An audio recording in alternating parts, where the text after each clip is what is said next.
Hi, this is Duresh. Good evening, everyone. So I hope all of you like my last class. Today's class is about introduction to politics. Okay. As a student of political science and international relations, all of you should definitely know to define what is this politics. So you have to define this politics in a more simple way so that everyone can understand. Okay. Now let's see what is this politics is all about.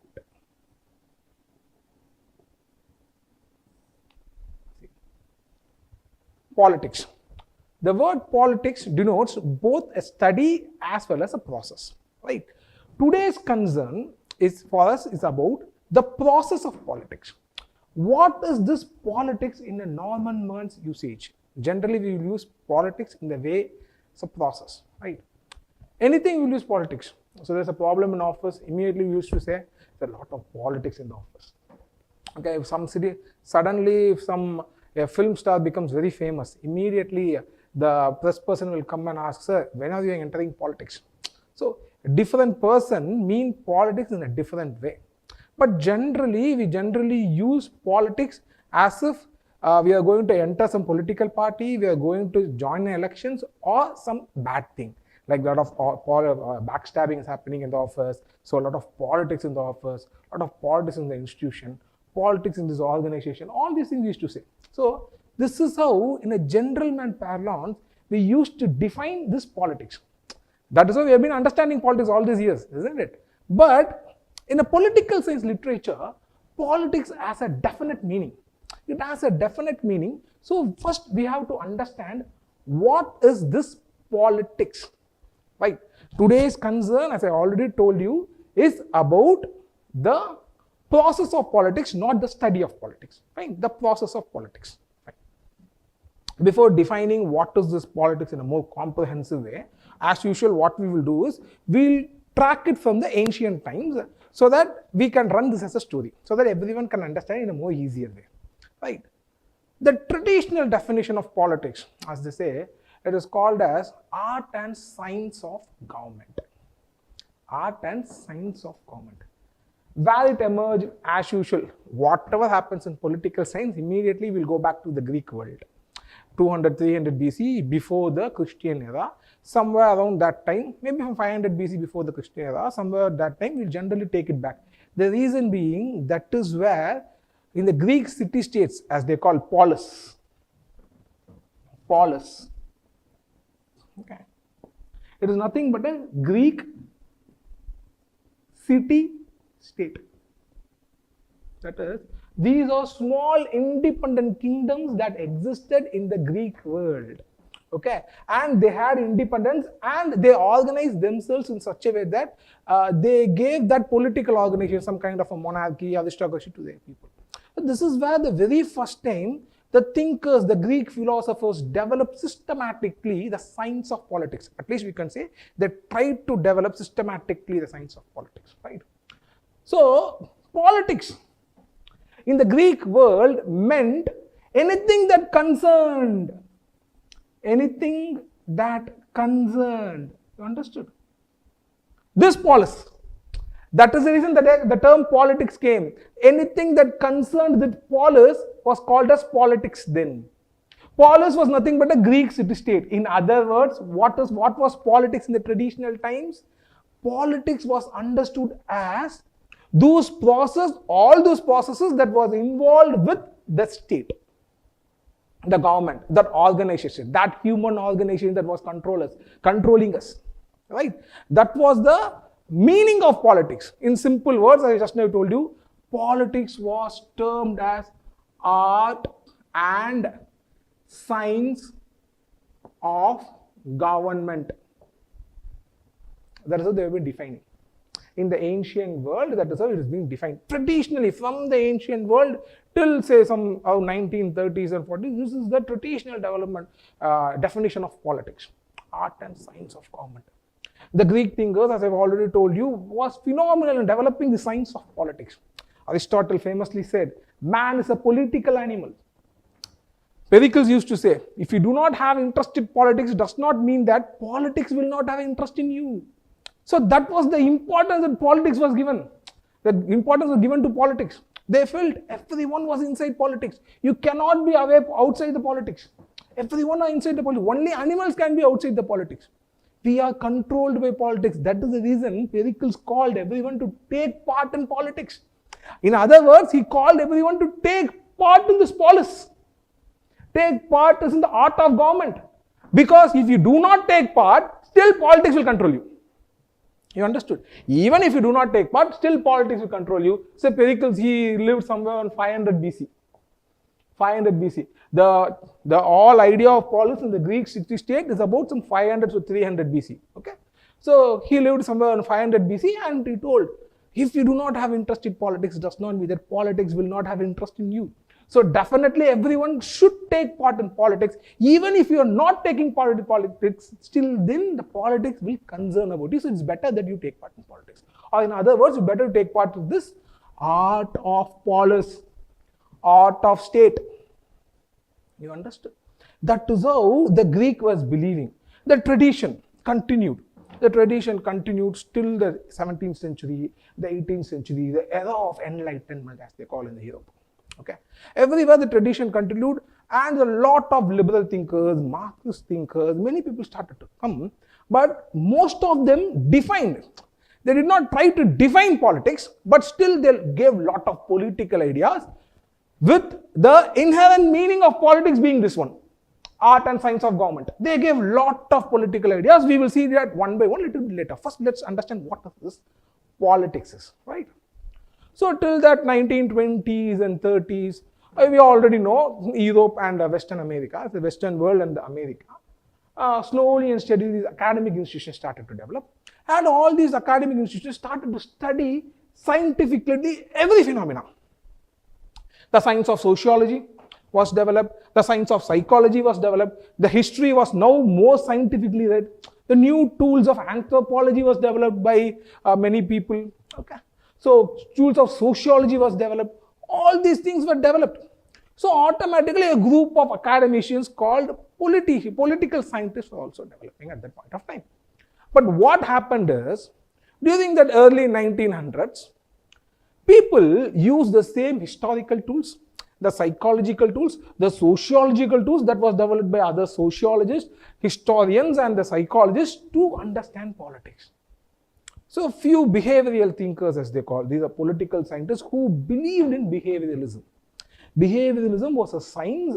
Don't get confused by all these terminologies. I'll explain all these terminologies in another occasion. Now try to understand the core politics, right? These behavioral scientists are the people at that point of time where like they were studying on the politics in a sense that how people behave in a political situation. Right? They wanted to study how people behave in a political situation, right? So now they had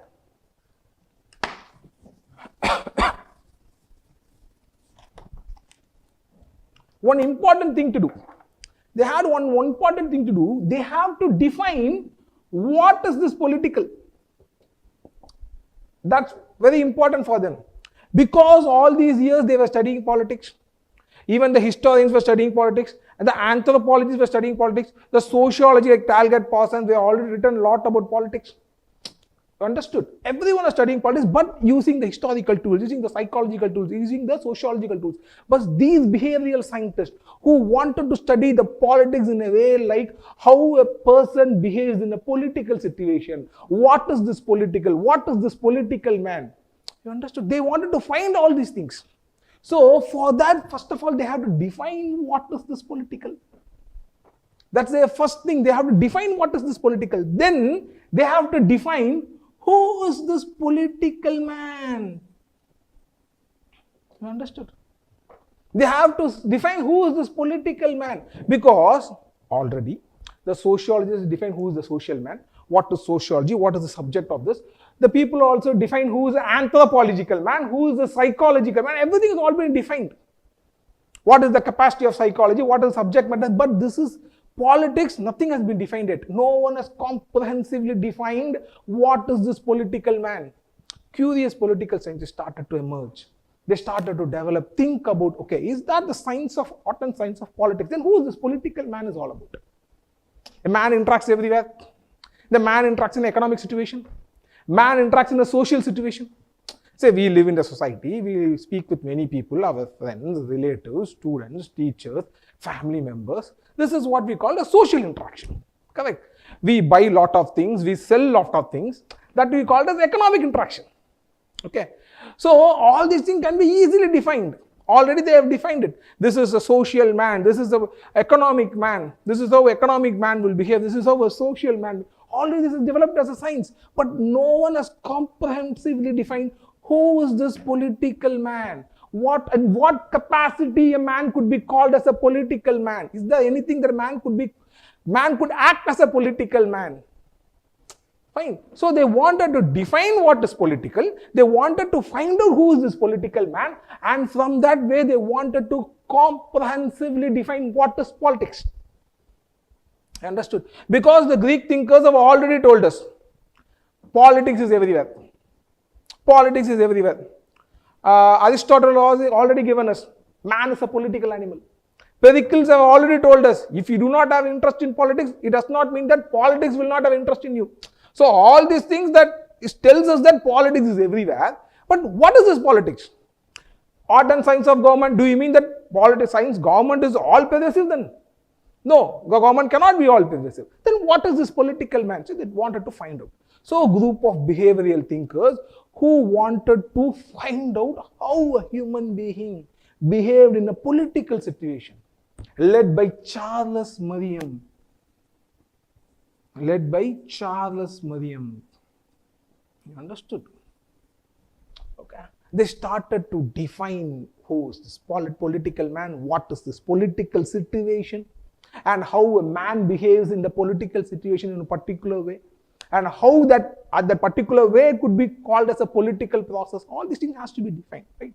The first person who comprehensively defined what is this politics or the political man was Harold Lasswell. Okay. Harold Lasswell.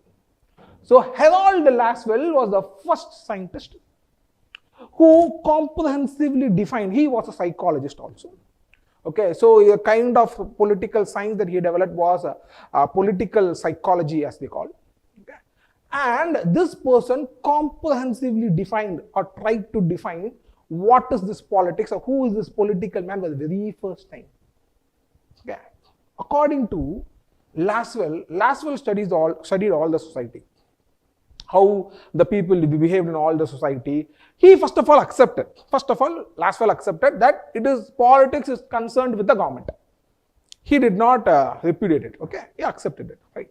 Then how in that government or how as a capacity of a citizen a man behaves. Okay. In that, after studying all the societies, Lasswell came to a conclusion. Man is generally a power seeker.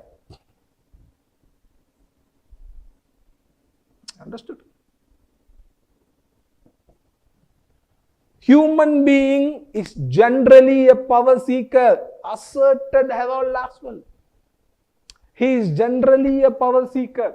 In every situation, given a situation, he will always try to get a more power, try to get a better position than the other fellow men. Okay.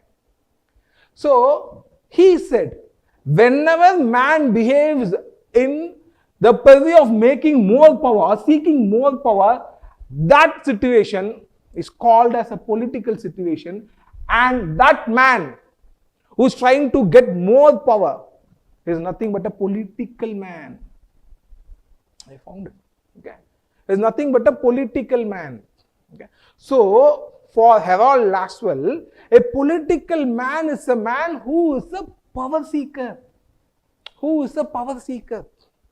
So, Lasswell believed only this man's capacity to seek power has manifested in other political institutions that we are seeing it. We are seeing the institutions like a lot of democratic institutions. We are seeing a lot of dictator institutions, like say some institutions like Cuba, China. Different kinds of institutions we are seeing it, right? So this is the quest for power that is actually manifested in these different institutions. So studying these institutions or attributing everything as politics, studying this institution attributing politics to this government or state alone is wrong. According to Harold Laswell, is wrong, because in every situation, whatever situation is, man always tries to seek more power in the situation, more positional advantage in the situation over the other men who is also participating in the same situation. So all of us in an office, so some person might think, okay, I should be more smarter, so I should get better position, I should get better promotion. So he will behave, manipulate the situation, try to take control of the situation in such a way that he becomes more powerful in that particular office. So that activity of that man is politics. He is doing a political activity there. You understood? That activity of the man is politics for Harold Laswell. Understood? That is how he tried to define politics. He tried to define a political man. So according to Harold Laswell, these institutions, the political institution, democratic institution, all these things, judiciary, police institutions, all this we are seeing today, that is the part of the government that we are seeing today, is nothing but the manifestation of this quality of man to seek more power. So he urged, what should be the study of politics then?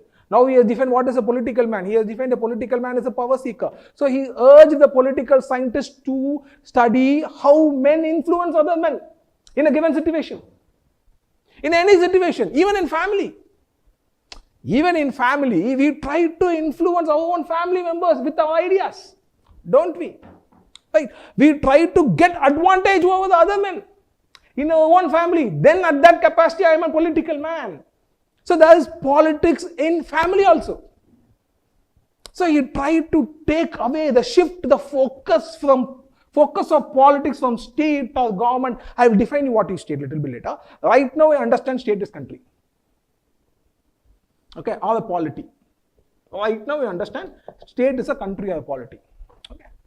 Indian polity or Indian country. Right now we understand. Okay. So he wanted to shift the focus away from the state, and he wanted to say that capacity of a man to seek more power is actual politics. So it is there everywhere. It is there everywhere. In family it is there, it is office, it is there. But when you come to a public life, that is institutionalized.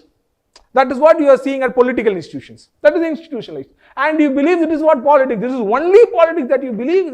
This is the only way politics is being instituted. Government, that is how you perceive it. You understood? But politics is everywhere. Because this is the capacity of a man to seek more power. Okay, this is what Harold Laswell. So what is politics according to Harold Laswell? A struggle for power. Politics is a struggle for power. Right? That is how Laswell tried to define politics. Okay. His more concern was how to study politics. He urged people to study how people influence other people. He urged people how people use their power to manipulate to get more power. He urged this political scientist and told them this is actually subject matter of political science itself. You have to find how man behaves in a political situation and what is this political situation where you can get more power. Right? That is how you try to define. But not all political scientists at that point in time accepted what Laswell said, as usual. Right? Then came another great behavioral scientist. His name was David Easton.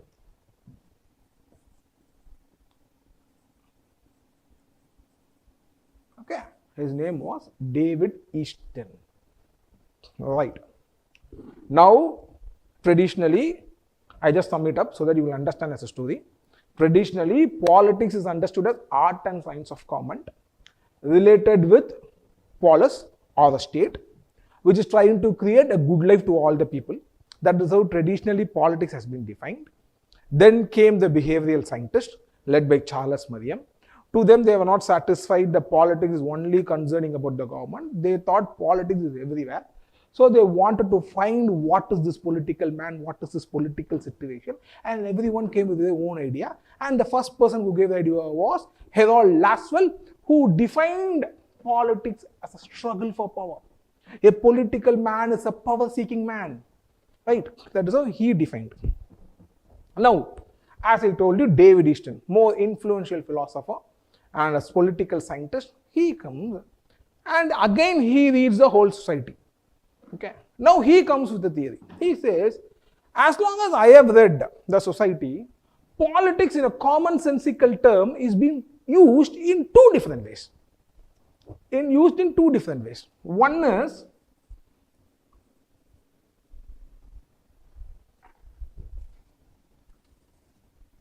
fighting for positions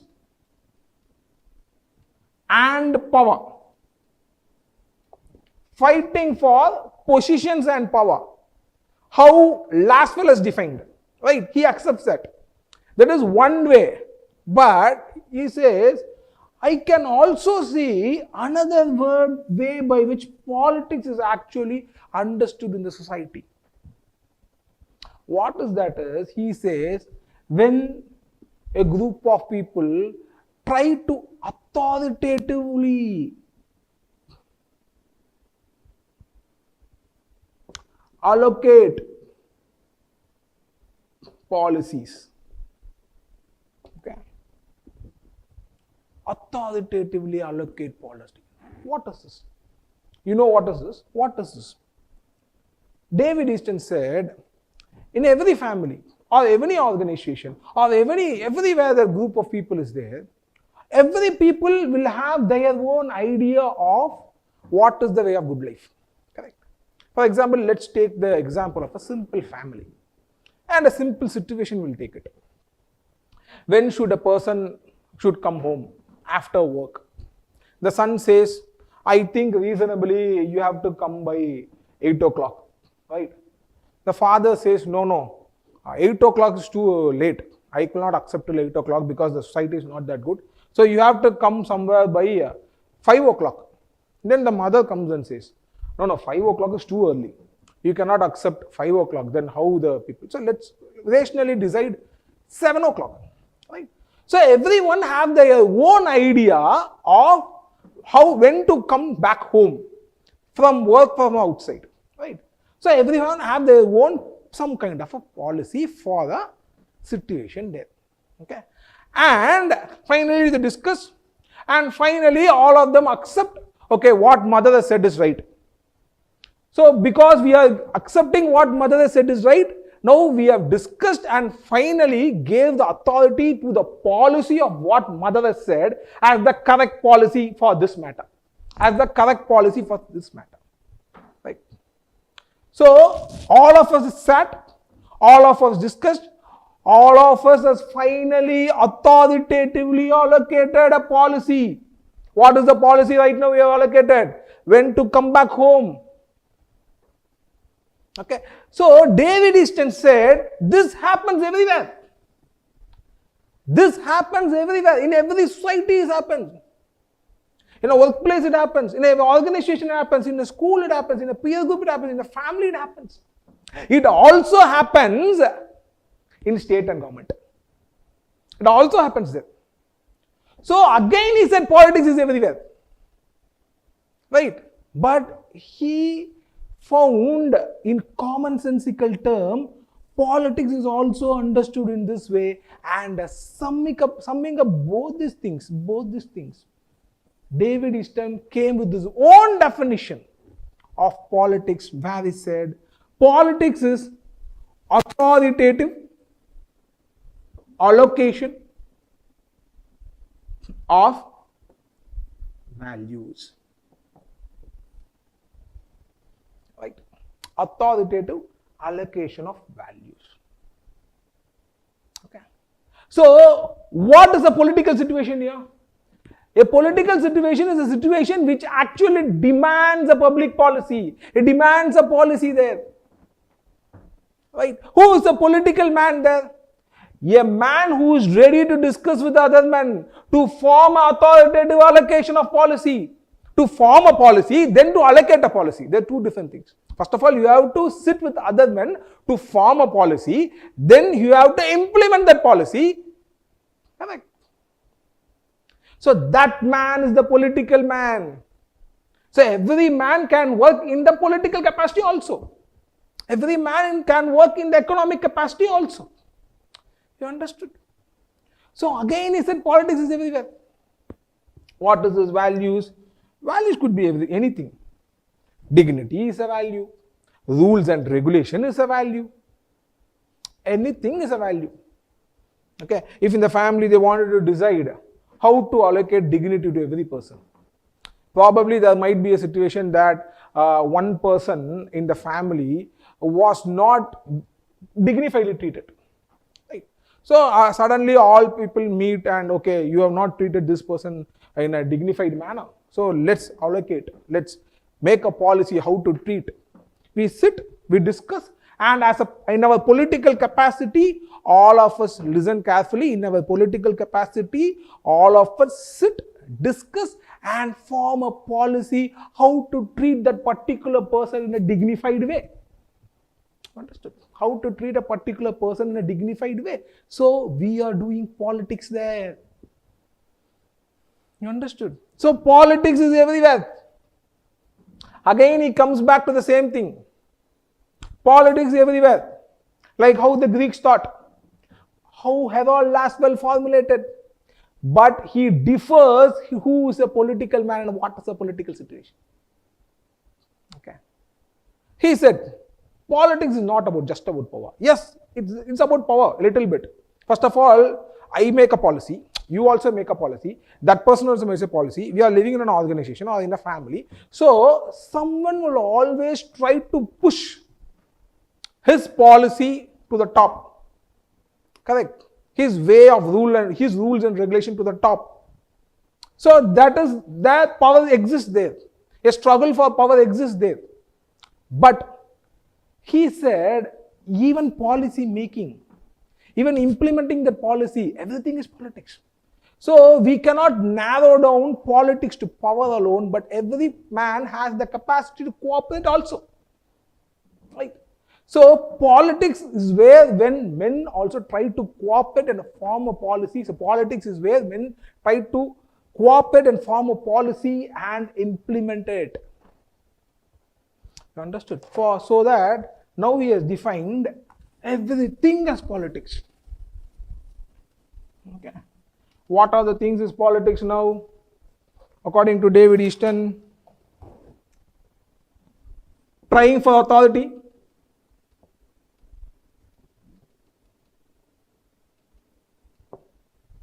you are standing in an election, so you are trying for authority, that is also politics. You are joining a political party, that is also politics. Okay. Forming policies,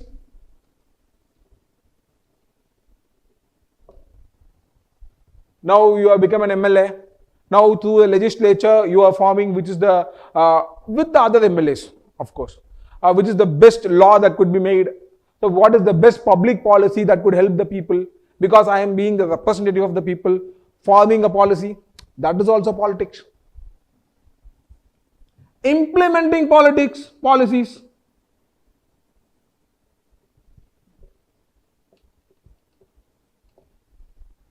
Implementing politics. Okay. Not just that you form politics and like, okay, leave it. You also have to implement it. That is also politics. Okay. And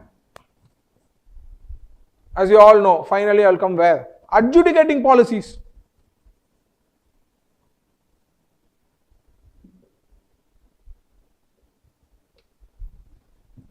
Many people will think judiciary, police, it is actually administrative work, nothing to do with politics. No.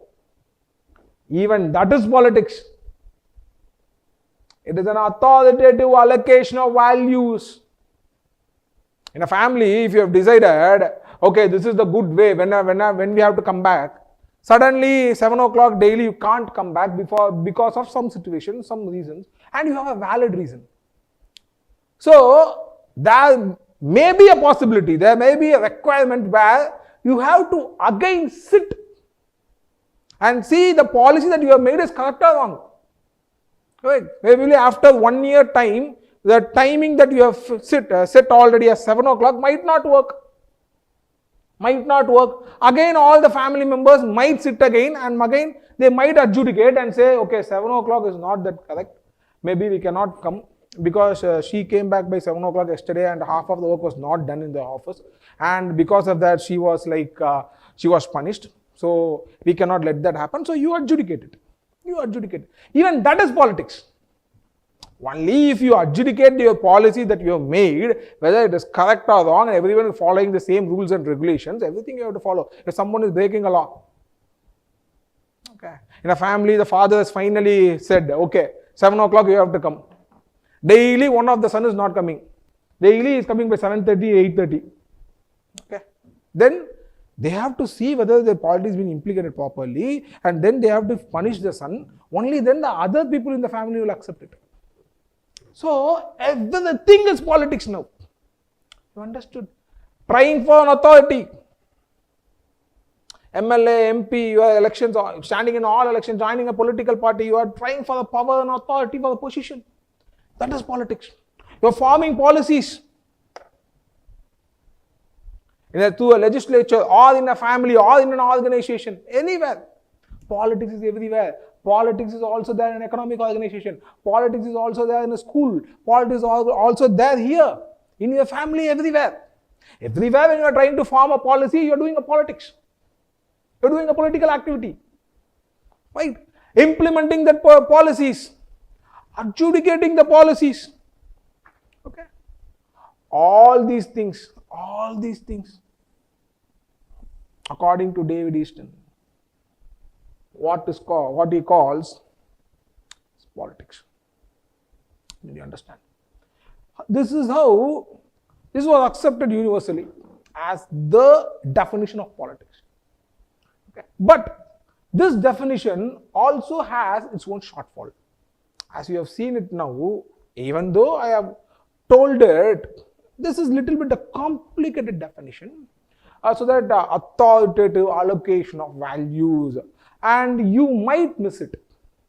Another political scientist came, Alan Ball, not such a known political scientist, like not a famed name like David Easton or Harold Laswell, but still the concept that he gave, the definition of political situation that he gave, and the process of politics which is derived from what Alan Ball has told, is more meaningful, can be easily understood.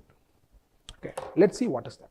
Now again you have to understand at this point of time what is politics? Authoritative allocation of values. Okay. So what is a political situation? A situation which needs an authoritative allocation of values. Who is a political man who can at this capacity sit, discuss and make a policy and authoritative allocate it. Okay. So every person in his political capacity can work. How in an economic capacity I can trade. How in a social capacity I can chit chat, discuss, dance and all these things. Similarly, in a political capacity, I can also authoritatively allocate value wherever needed, whenever possible. Such man is a political man. Right?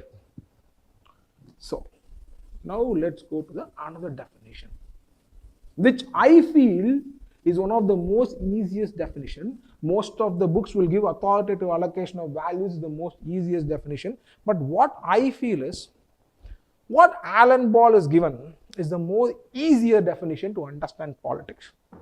So, what is politics? What is this political situation? Okay. Now, let's take a daily life. What happens in a daily life for the person? Okay. Take your example, you are a student now. What do you will do? Morning you will get up. Okay. Get up, freshing up. Okay. Bathing and all these things. You will come down.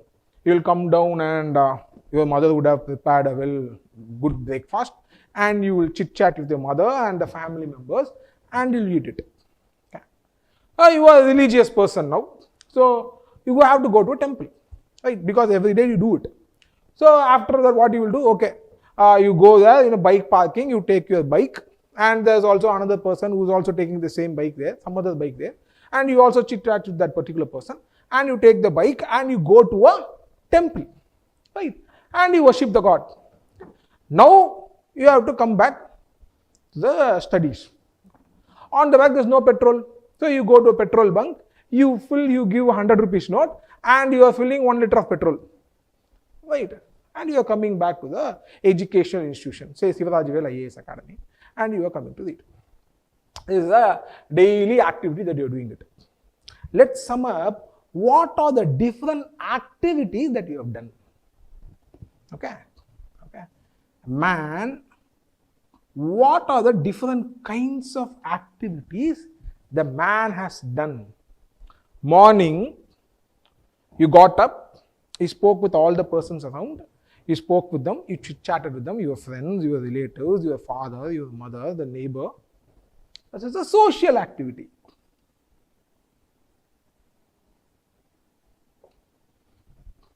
That is a social activity, right? Now, after doing this social activity, you are a religious person, you went to a temple and you worshipped.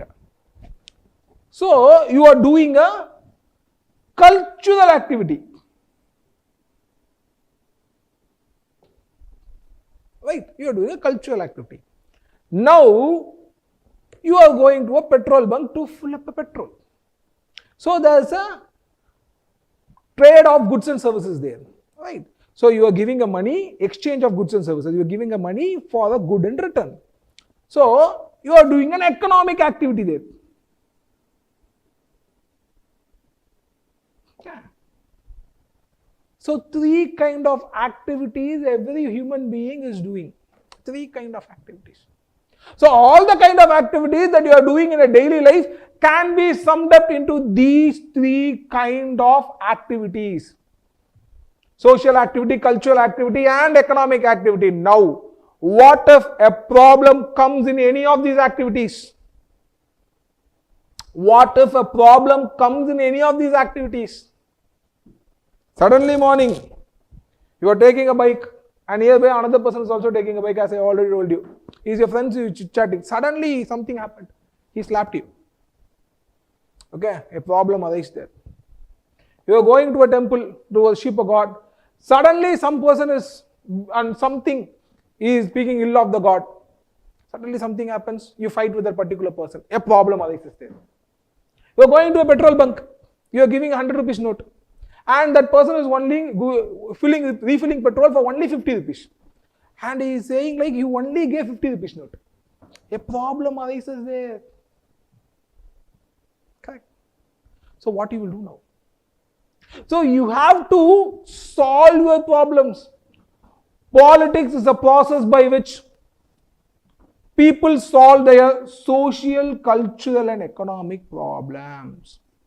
So what is political activity? Political activity is the activity by which you solve the problem of your social, cultural and economic activity. It's an activity of problem solving. It's an activity of problem solving. You understood? Every day we do lot of activities. What if a problem comes? Suddenly some problem comes. So you should have a police system. You should have a judicial system. You should have elected it. Correct? Or if you are not elected it, there should be something to control it. The police and the judiciary. Some way you should be controlling it. Correct? So there should be some institution by which you have to solve that problem. So already you have created that institution. Already you have created that institution. Your forefathers have created. So the police system, the judicial system, all these things which has been set up to solve the problems, all called as political institutions, and the activity or the process by which you solve your social, cultural, economic problems is nothing but politics. Nothing but politics. Understood? So politics should be easily understood in this way. Easily understood in this way. Every man has the capacity to solve problems, don't you? Every man has the capacity to solve problems. Whenever two people are fighting in a street, immediately you stop. and see what they're doing. Because you believe you can solve that problem. Suddenly you are going there, suddenly there's a traffic jam. And you could see that, okay, if that vehicle is being removed, immediately the traffic can move. Immediately you will go and, okay, you will help that particular vehicle to remove, and immediately you will not be waiting for the police. Because you believe every human being has the capacity to solve problems. In that capacity, every man is a political man. Understood? In that capacity, every man is a political man. So, political man is not a man who has Harold Laswell said, a power seeker. David Easton was very close. David was also very close, and what he said is also, I would say 99.5% is right. Every person has the capacity to authority to allocate in a situation, but it is a little bit complicated. But if you understand, every man has the capacity to solve problems. It's so easy. In family, we try to solve problems, don't we? Suddenly we go home, your mother and your wife are fighting. What you will do? You will do something to solve the problem, correct? At that point of view, you are doing politics. So politics is everywhere. In family, we do politics. In office, we do politics. Everywhere, among friends, we do politics. In a positive sense, I'm using the word politics. Generally, when they say politics, they say backstabbing. In family, they backstab. No. Politics is always a positive term. A man has a capacity to solve problems. Every human being has that. So whenever you are accessing that capacity, then you are acting as a political man. That's it. That's it. When you take a role of a seller, then you are an economic man. When you take a role of a father, then you are a social man. When you take a role of a priest, then you are a cultural man. When you take a role of a, say, an MLA, you are a political man. When what is the work of the MLA there? To solve the problems of a common man, that's it. Understood? So every person has that capacity. Okay, now let's try to define, now having understood what is this politics, I think all of you would have understood what is this politics very easily now. Even in dream, even in sleep, when someone asks you, you have to say, what is politics? It is the process by which people solve their social, cultural and economic problems. Okay, right. But we have to define it more comprehensively. How we will solve it? And the question comes, how we will solve it? Whether you will always solve it with a preconceived institution, which you already created, a structured institution, or you do it spontaneously. Either way, it is true. Let's put a situation. You are going there, suddenly two friends are fighting. You know both of them. Immediately you offer help. Okay, you say, what is the problem, man? I will solve it. Okay, spontaneously. There's nothing accepted with you and him. There's no authoritative allocation of value here. There's no policy that is made. You are just going to listen to both of them and it is going to say which is right or wrong. Probably if some person accepts, they accept it. Okay. So even politics could be done spontaneously. Okay. So how we can define politics now?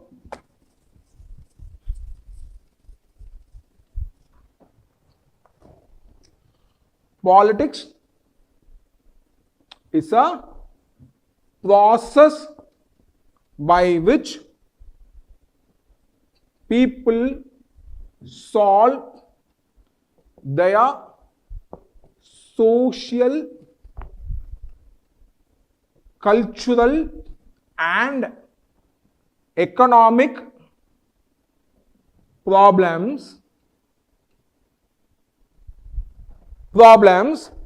either spontaneously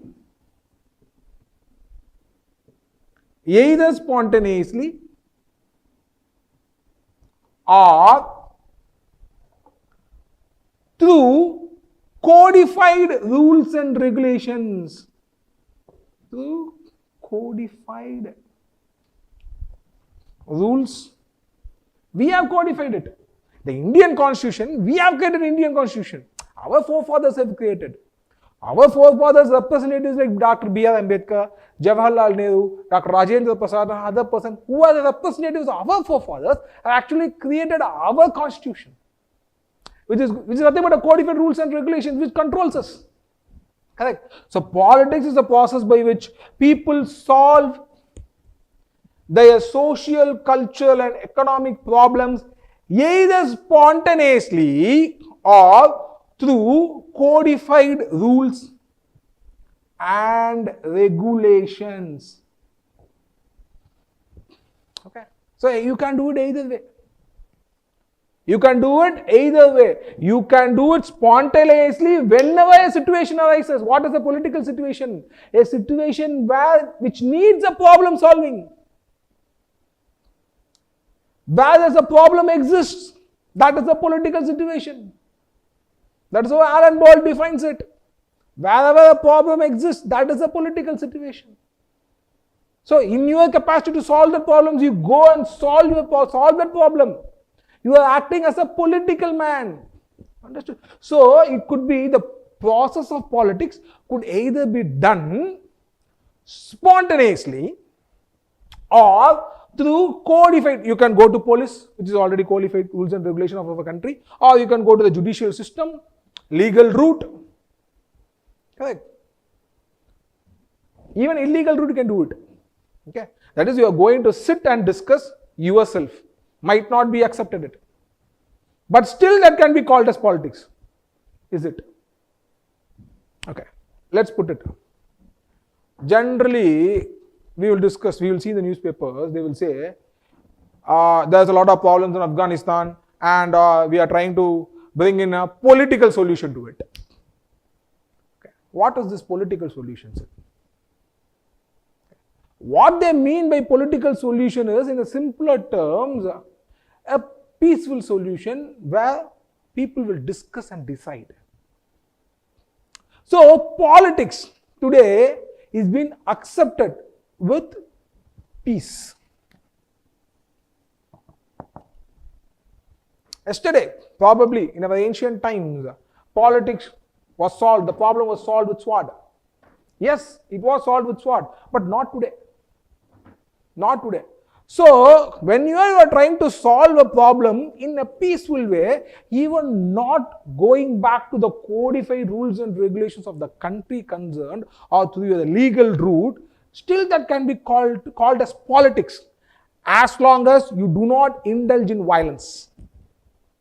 As long as you do not indulge in violence. You cannot say, sir, I tried to solve this problem by indulging in violence. I bet that person, I slapped that person, gave 2 slaps, immediately he stopped. You cannot say that. You cannot claim that I did politics. You cannot claim that. That is violence, that is not politics. Politics always goes with peace. You have to find a solution to the problem in a peaceful way. Sit, discuss. That is the political situation. Make every party accept to that. That's a political solution. That is a political solution. Okay? You cannot slap that person and make him accept what you have said. And you cannot claim that as politics. That is not politics, that is violence. So now redefine it. Politics is a process by which people solve their social, cultural and economic problems either spontaneously or through codified rules and regulation in a peaceful way.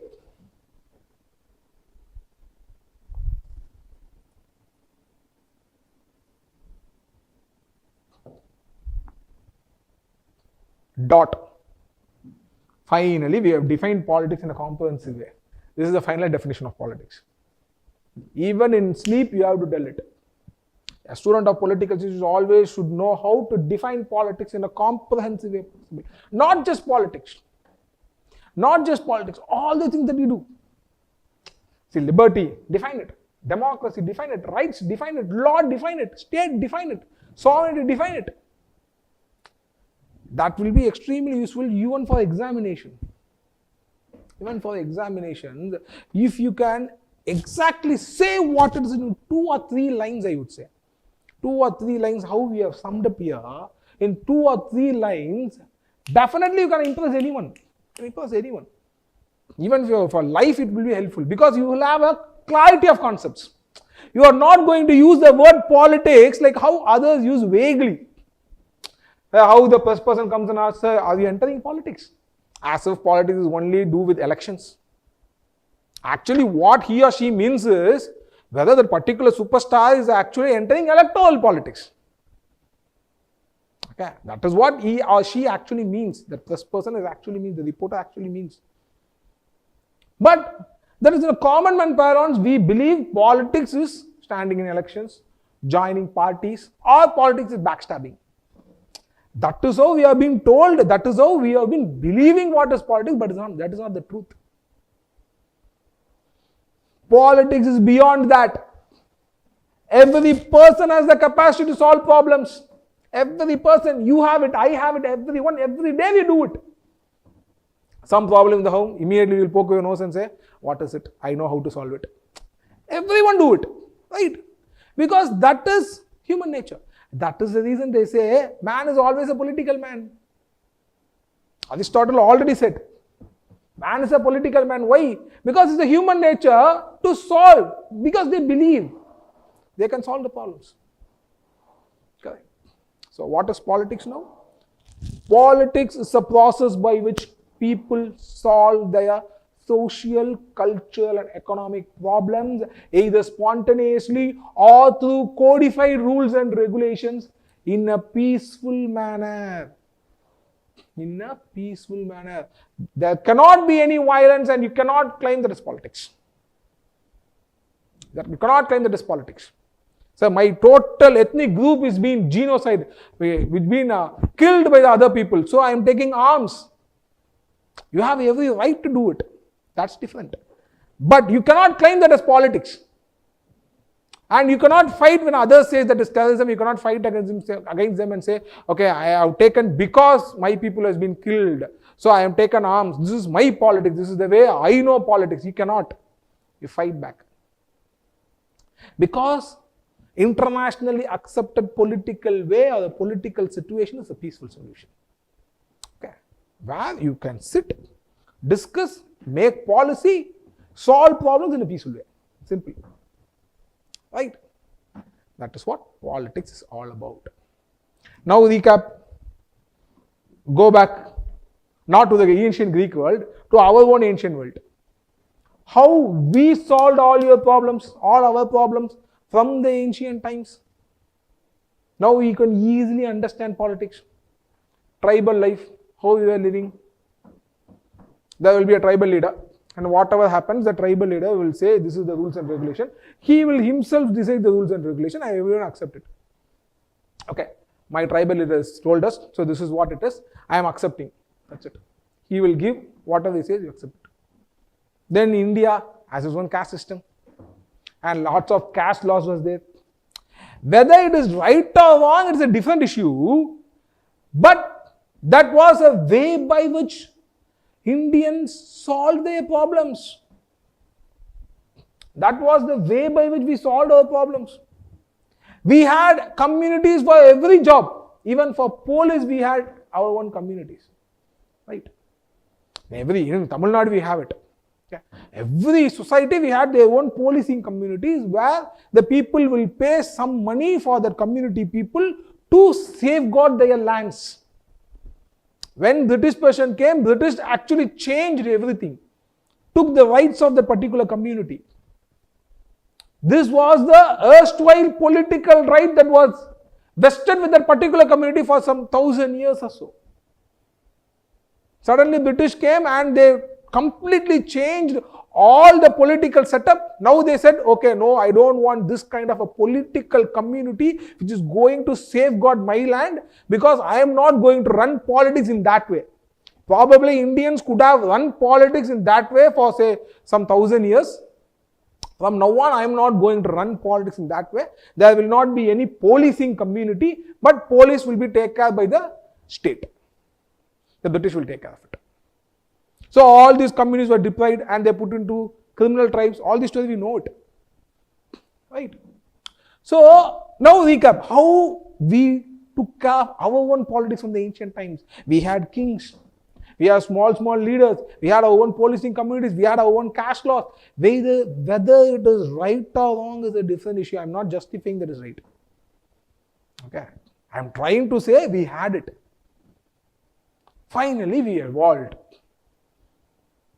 Finally, we evolved after taking the ideas of liberty, equality, fraternity, the democracy that has developed in the Western world. We also evolved to a more meaningful community today.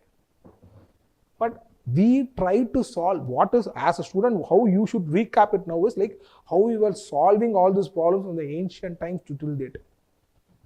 What are the different kinds of institutions that we have created all these years? How today the political institution, where the political institutions stand today. Okay, you have to recap and you have to understand. Holistically, you have to understand. Okay. Now, I hope every one of you would have understood what is this politics, right? Right. What we will do now is, because generally when you speak, we always speak about political action. Okay.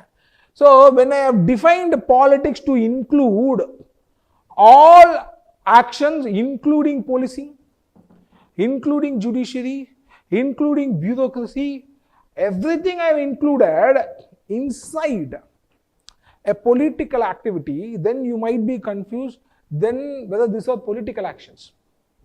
See, I would say generally these can be classified as political actions, but generally in political situations, political science literature, we classify actions into pure political action and politico-administrative action.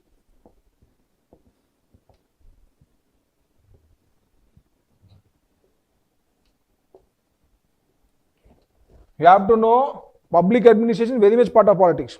Even though in UPSC syllabus public administration is not there, NET JRF syllabus, if you check it, public administration, definitely some 10 to 12 questions will definitely come, because public administration is a very much part of politics. Okay, very much part of politics. Right? Yeah. So, political action and politico-administrative action. Even though that is also part of politics, just for common man parlance, we differently differentiate it so that we can understand it much better. So what are these political actions? Standing in elections. Okay. Standing in elections. Joining a political party. Joining a political party. Donating for the political party. Donating for the political party. Protesting in streets. You protest, right? So I have not got water for 5 days. The electricity was switched off. No government official came and looked after it. You protest in streets. First you complain. That is also political activity. Okay. First you go and complain. Okay. First step. You complain to the government authorities. That is also political activity. Then if they are not listening to you, then you go and protest in streets. That is also a political action. Okay. So you are complaining, that is also political action. Then you are protesting in streets, that is also a political action. Correct. Spreading political awareness. WhatsApp, what you do? Every time you get some political message, as if you are going to change the world, immediately you will spread it. Immediately you spread to everyone as if you are going to change the world. Today itself you are going to change the world. And after seeing a message, whole world will be reformed immediately. Whatever you are doing, if you are eating something also, you will stop it. Oh, I have got a very, very important political message. I have to immediately send it to everyone. Spreading political awareness. That is also a political action. Understood? That is also a political action. Right? Directing the bureaucracy. Now you have become an minister. Yeah, MLA cannot direct, only minister can direct. Okay. We will see it a little bit later. Now it is not required. So you are directing the bureaucracy to do a particular thing in the capacity of a minister. Okay. That is also a political action. Standing in elections, political action. Making laws, that is a political action. As a capacity of an MLA, making laws, that is also a political action. Okay. All the act of the politicians is a political action. You understood? All these things are political action. Joining a pressure group.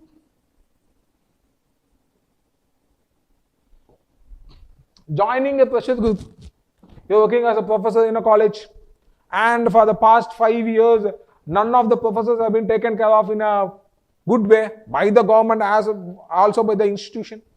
So immediately you formed your own group of professors and assistant professors to press on the government, to give pressure on the government, to pressurize the government, to pressurize the institution you are working under. Okay, to pressurize them, you have formed some group, a pressure group. Joining a pressure group, working along with the pressure group. Everything is a political action. Understood?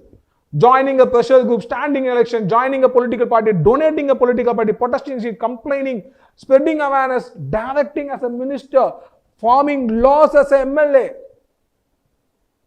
Everything is a pure political action. Pure political action. Okay. What is this politico-administrative action? Definitely these actions is also part of politics.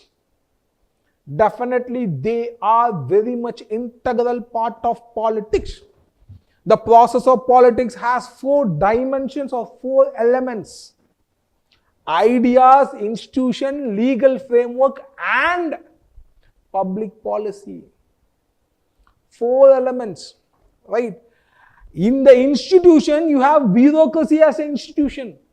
That is where this political administrative action emerges from. Bureaucracy is one of the institutions. 4 dimensions of politics. What are the 4 dimensions of politics? I hope you can see this. Ideas, institutions, legal framework, public policy.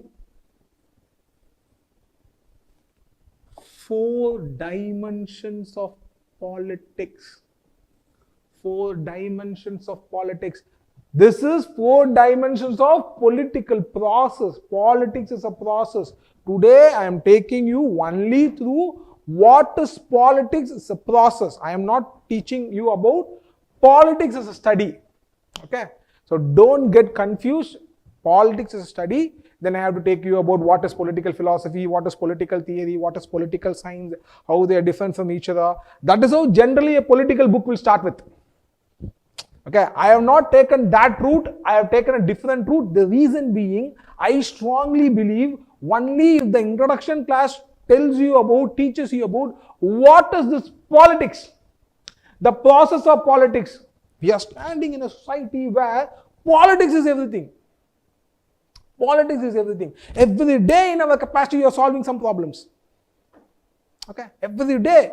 Or we are part of some persons solving our problems. Okay, part of the whole society where politics is controlling us. So exactly you should know what is this political process is all about. How politics is generally as a process is meant. How we can define the politics. How can you define politics? You should exactly know it. That is the reason my first introduction class, I have kept it as introduction to politics rather than introduction to political science. So, these 4 dimensions of politics which I am telling you is dimensions of politics as a process. What are the 4 dimensions? Ideas, institutions, legal framework and public policy. All 4 elements. Whichever you want, you can put it. Right? Okay. So, this political administrative action is also very much part of politics.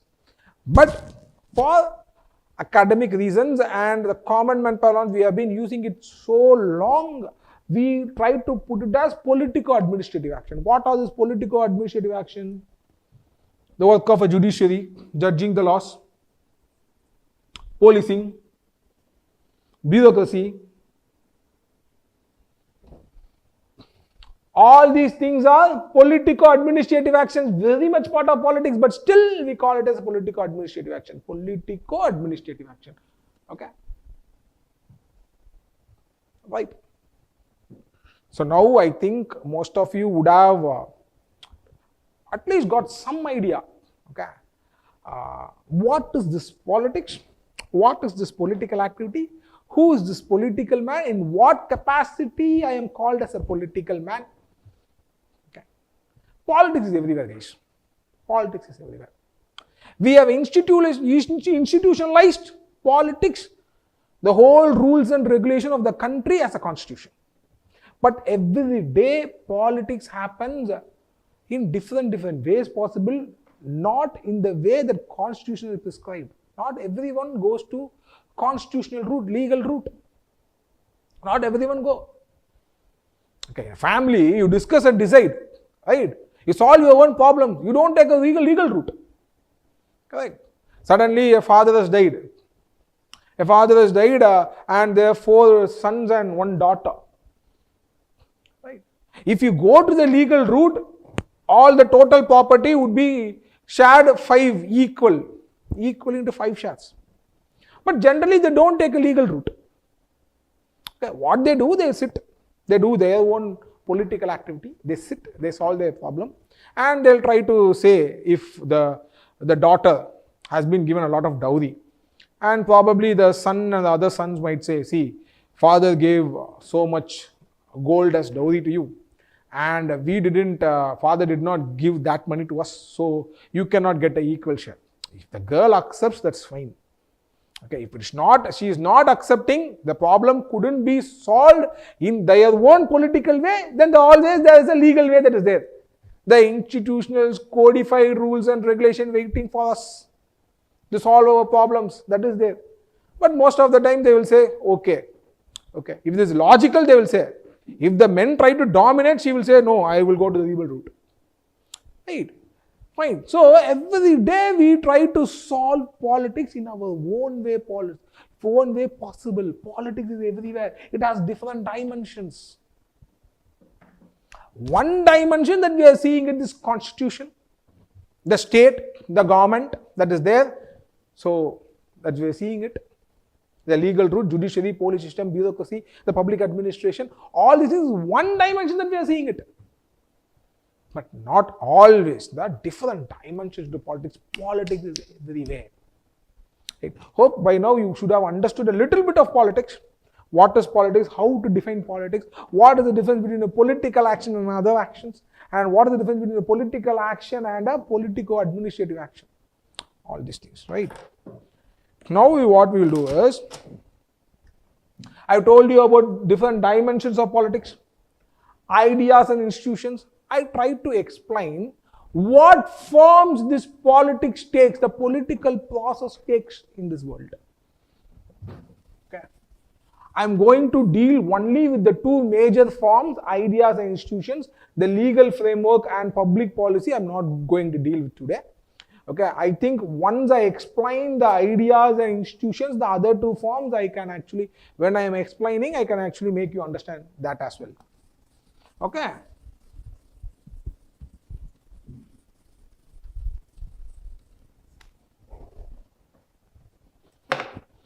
Okay, right. So we have understood what is politics. So politics, how it's being institutionalized. Okay. So what are the different dimensions of politics? We saw it. Now let's take 2 important dimensions of politics. Ideas and institutions. I think even if I go there, okay, it's coming. Right. Ideas and institutions. We will see it. Right. Politics, when it was developed from the ancient times, they have not developed a lot of institutions early. There were a lot of institutions also, but the political philosophers were much worried about political ideas. They created a lot of good ideas. How good life should be there, how the problem should be solved, what should be very, very important for the person.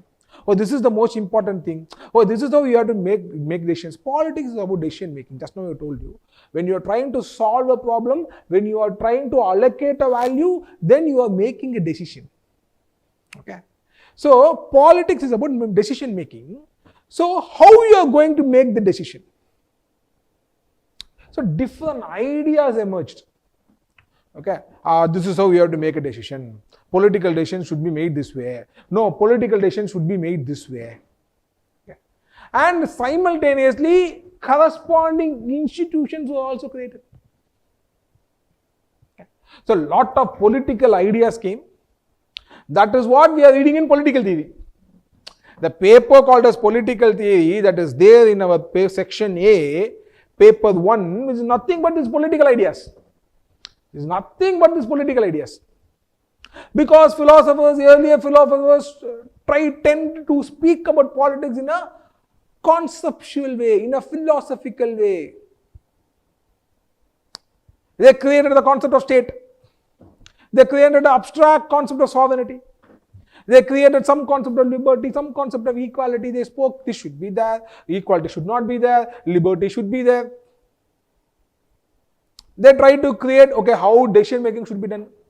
This should be done, this should not be there. Understood? Different philosophical ideas they started to give. Lot of ideas. Okay. So, in political theory, we generally read about these ideas. These ideas, how the philosophers from the ancient time has developed these ideas. What is the central concept they are speaking about? What is the importance of that concept? Why you need it? Why you need that? All these things we will be reading in a political. So that is what I am calling it as political ideas, one important dimension of politics. Another important dimension is political institution. Parliament is an institution. Ministry is an institution. When we are speaking today morning, I suppose 43 ministries has been changed, right? So ministry is an institution, parliament is an institution. So all these things are institutions, political institution, election is an institution. Like, all these are institutions. There are ideas as well. Right?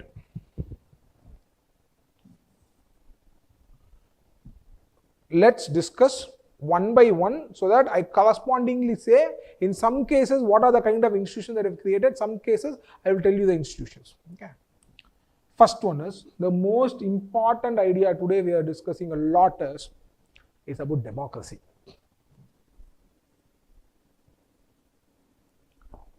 What is the opposite idea to that? Whether it's a monarchy or aristocracy or dictatorship.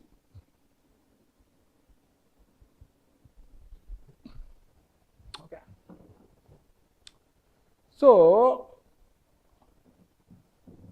they have developed some ideas about how political decision making should be done. How political decision making should be done. So, whether political decision making should be done by a one person or a group of persons or by all the people concerned. Right? What is democracy? Immediately all will say democracy is nothing but rule by the people. Okay. Let's put it very simply.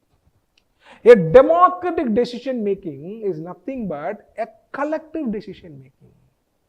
There are 10 people in the class, I am a teacher and I have to decide when I have to give a break. Right? So, if I decide myself, okay, 6:30 I am going to give a break guys, 5 minutes there is a break and come back by 6:35. Myself I have told you, then that is an authoritative decision making. Right? A single person in his authority of a teacher has made a decision when to give a break. Right?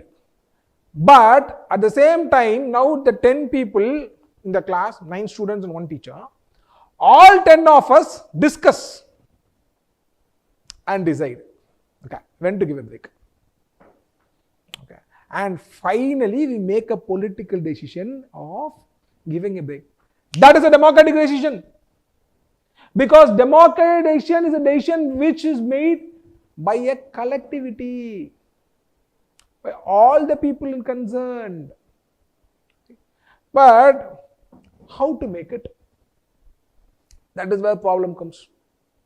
Democracy, I would say, technically, Ernest Barker, one of the famous political philosophers, defined democracy as consensus.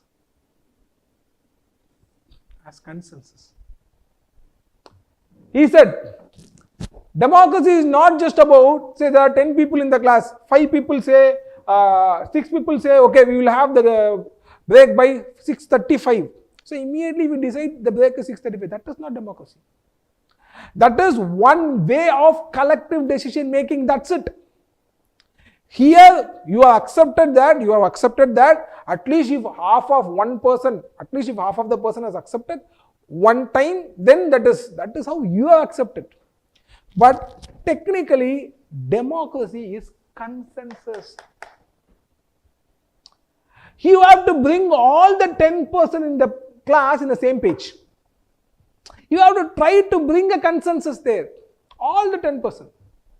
If some person says, no, I don't want a break by 6:30 or 6:35, let's have a break by 7 o'clock, then you have to speak with that particular person and to try to bring a consensus there. You have to say, already the class will be over by 7:30. What logic would be there if I give a break by 7 o'clock?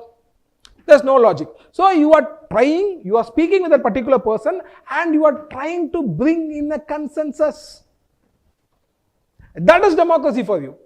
Ernest Barker theoretically developed that as democracy. He said that is democracy. Democracy is consensus. It is not about majority. It is not about minority. These are institutions that work. How to create consensus? We have not yet finalized a formula. We have not yet finalized a formula. We don't know that method to bring a consensus. That is the reason we have democratic institutions where we have elections where if half of the people say something, that happens. At least first past the post system, not even half. Majority of the people say something.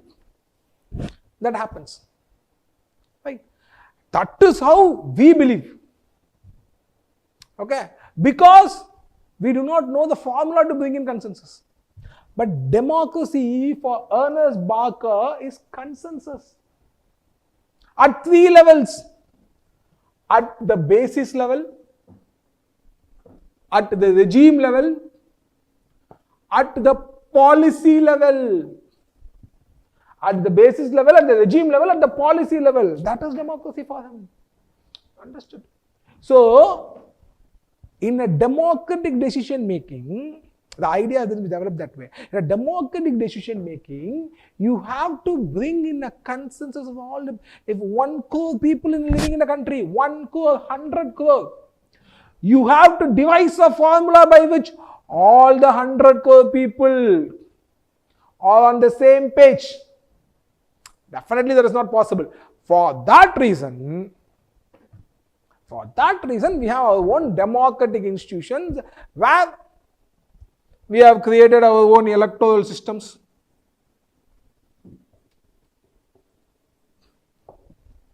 Isn't it? Our own electoral systems. India's electoral system is a first past the post system. First past the post system. Where 5 people in contesting the election. Which person is getting the most number of votes will be elected, will be declared elected. Even if you have got only 20% votes, even then he would have been called as elected because the 10 people contested and this person got the majority. In other words, 80% did not like him. Probability that 80% did not like him. It's not that they did not actually like him. Probability that they did not like him. It has not been tested. But still that particular person was elected because of the electoral system that they are following it. Okay. So, this is one electoral institution. This is one institution to realize the democracy. Not all countries have the same first past the post system. Some countries have an alternative vote system. Some countries have their own method of proportional representation.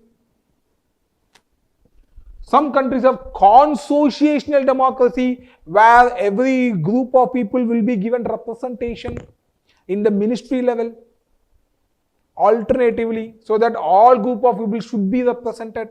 Consociational democracy. Okay. This is proportional representation, this is consociational democracy, right? So, these are institutions that is being developed based on this idea. Whether the idea came first, the institution came first, that's a different story.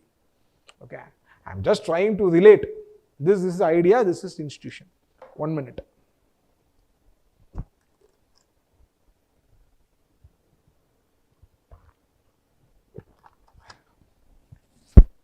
Okay, I'm just trying to relate. This is idea, this is an institution. Right? What is the opposite to the democratic idea? We had monarchy, where decision making was done by king and one person, that is, and that particular person inherited that particular post by inheritance. Okay, there was no meritorious system or any system that has been developed that we called as democracy or monarchy.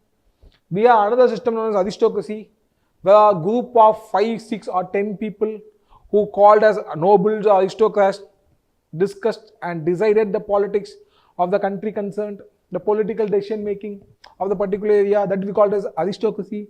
Dictatorship, how one person in the modern world, not by the way of monarchy or by the way of aristocracy, but by a different way, try to control all the kind of political decision making in the particular country. We have lot of dictators. Idi Amin, okay, a dictator.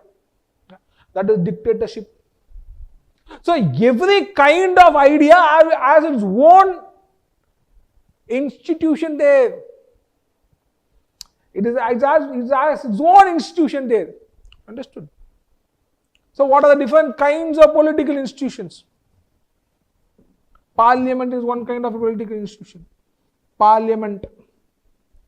Ministry is another kind of political institution. Correct? Different kinds of, every country has their own political institution.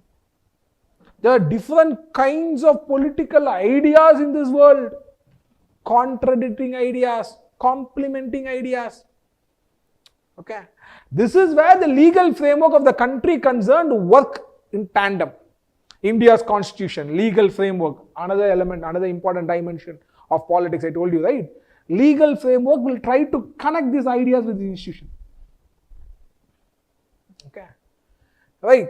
Let's consider another, so that you will understand much better, another idea, federalism.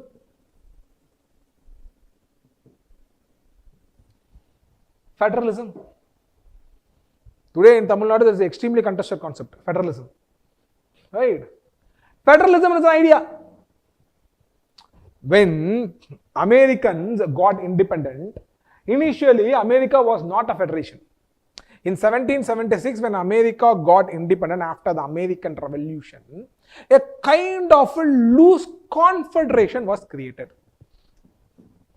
Okay. 1 minute.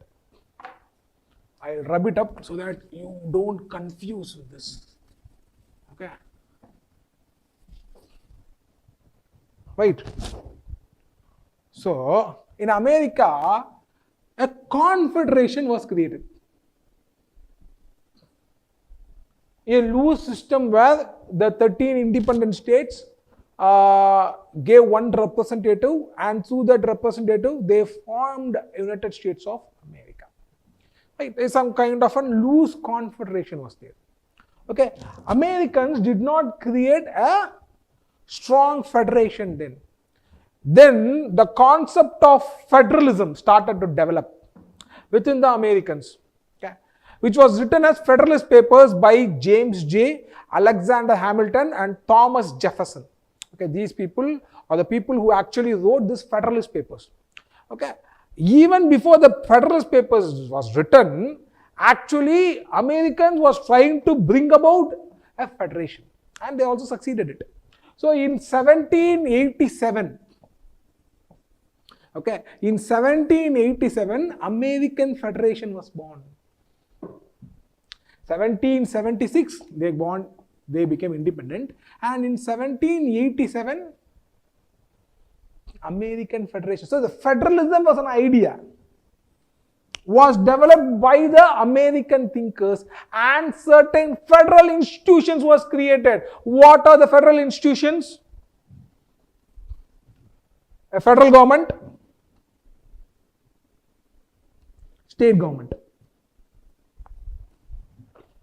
So this idea of federalism said there can be two or more governments in a place. Okay. So both governments should derive their own ways of power making, rules and regulations for power making, authority of power making from a common constitution.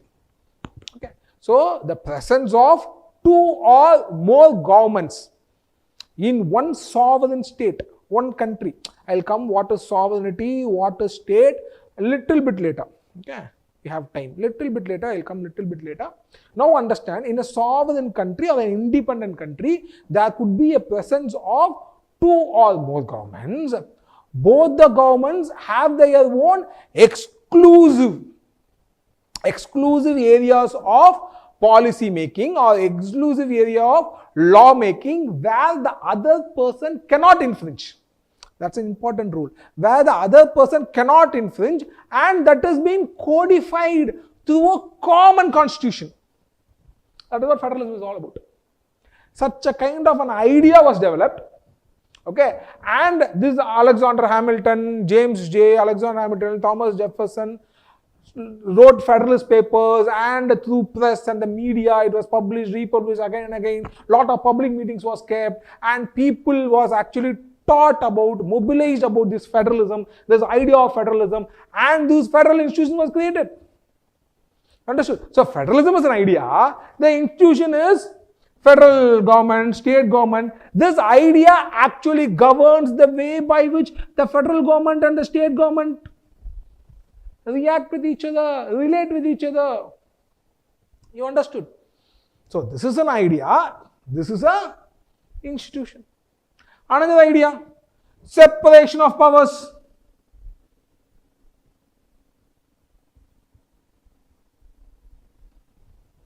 Separation of powers. Immediately what will happen? So institution will be created like legislature, executive, judiciary. And what this separation of powers says? So there should be separate powers for this legislature, executive, judiciary, and a separate body for this legislature, executive, judiciary, and separate powers, separate bodies, right? Only, and what does the separation of powers says? Only if that works in tandem, then you can create a good democratic polity.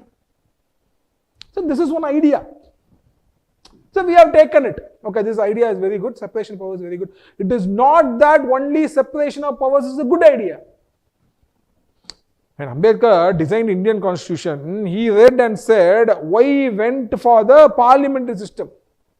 There he says, either I can form a responsible government or I can form a stable government. Okay. Because that is the only two ideas or institutions that you have. If I go for a parliamentary form of government, then I am going for a responsible government. If I am going for a presidential form of government, I am going for a stable government.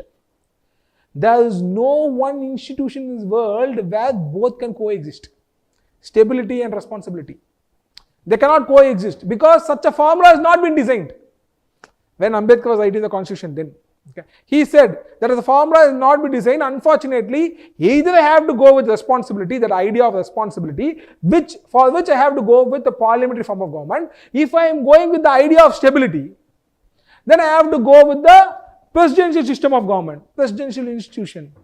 And Ambedkar said, no, India is an infant democracy, and I think at this point of time, we want a responsible government. So I am going with this parliamentary institutions, parliamentary form of government. Understood? So he considered all those ideas. Okay, the idea of responsibility, the idea of stability, and how this institution, what they can offer. And he also analyzed all the institutions which is based on this idea existing in the other world. He traveled across many countries and saw how these institutions function there. And finally, he developed our own political institution along with his own colleagues. You understood? So this is what political idea is, what political institution. You have to be very, very, very clear about what is this political idea and what is this political institution. You should not get confused. Democracy is an idea. Democracy is an idea. Democratic institution, we have lots of democratic institutions. Like parliament is a democratic institution. Elections, one of the democratic institutions. Every country have their own democratic institutions. India do not have democratic institutions like initiative, recall. These are different kinds of democratic institutions. Different kinds of ideas as well. Okay. That ideas has not transformed an institution in India. We can say it that way. Right. Okay. So we have to be very, very, very clear. Is India is a democracy? These things we will be discussing. UPSC will be testing you this. Is India as a democracy? They will put you in a situation and say something and they will ask you whether India is a democracy or not. When America created its own constitution, many people criticized America. It's not a democracy at all. I forgot the name of the person. He actually criticized openly and said, instead of creating a democratic country, these American constitution makers actually created a republic. He said, we have created a republic. A republic is a place where the head of the state is elected. Okay, that is what we call it as republic. So he said, we have only the features of the republic, where we are going to elect the president, who is nothing but the head of the state. And at the end of the day, the president becomes extremely powerful, more powerful, and he can create whatever ordinance that is possible, even if the Congress is not accepting, that is the law-making body of the country is not accepting, still he has his own ordinance-making powers. And they argued, America is not at all a democracy. That person said, America is not at all a democracy. It's just a republic where you actually elect the head of the state. That's it. That's it. And finally, the head of the state president, whatever he wants, he does it. You understand? So then you should be like critically examining whether America is a democracy or just a republic. India is a republic or a democracy. For that, you should understand what is democracy. What is consensus? How to develop consensus? What is the formula of developing consensus in different worlds? How it exists in India? That you will be reading in section B. About Indian polity and what is the Indian constitution, everything you will be reading it. In section paper 1, comparative politics, you will be reading, paper 2, comparative politics, you will be reading a little bit about the other societies as well. You understood? So it should be very, very, very clear what is this democracy and what is this institution. Okay, democracy is an idea, and for realizing that idea, we have our own electoral institution and our own parliament and other institutions by which we are going to realize this consensus forming. At the end of the day, we have to form some consensus. Understood? Right? Did you understand? So, this is what politics is all about, guys. Okay. So, there are other ideas like state, liberty, equality, justice.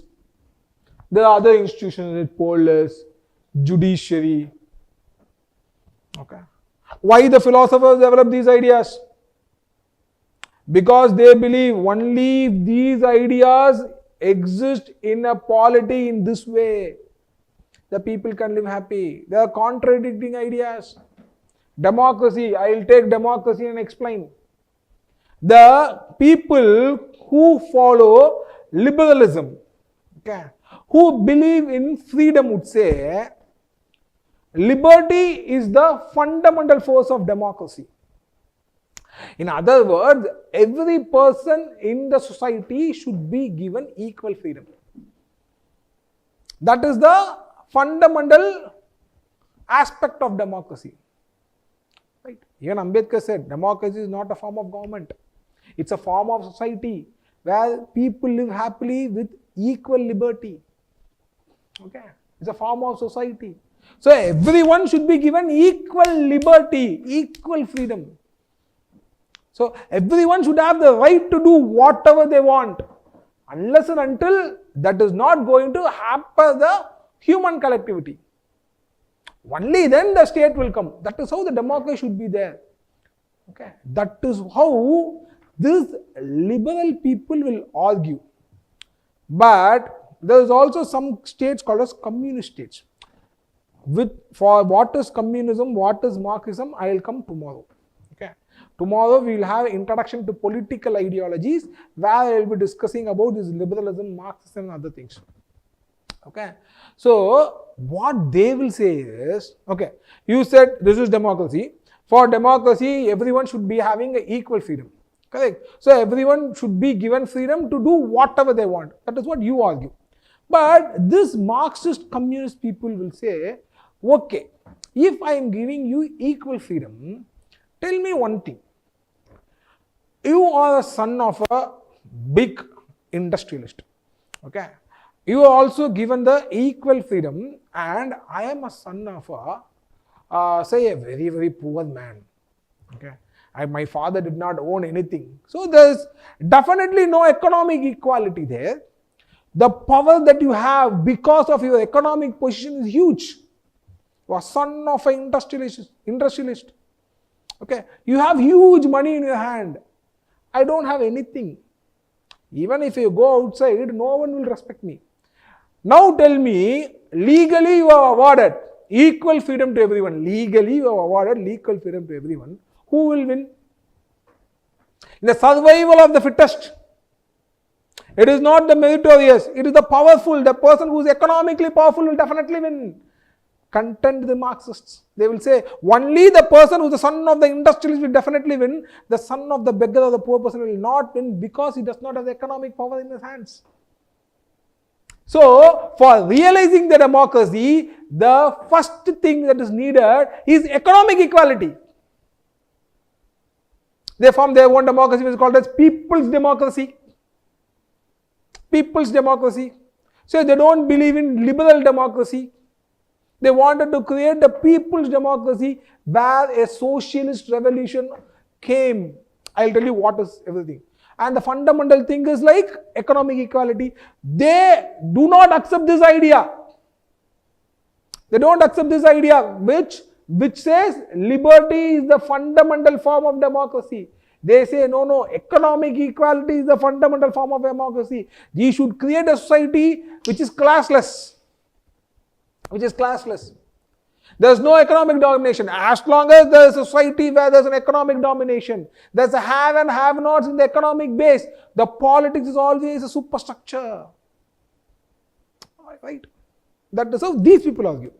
So they wanted to create a people's democracy. So same idea of democracy, but they do not accept, they are not in the same page in accepting what is a democracy.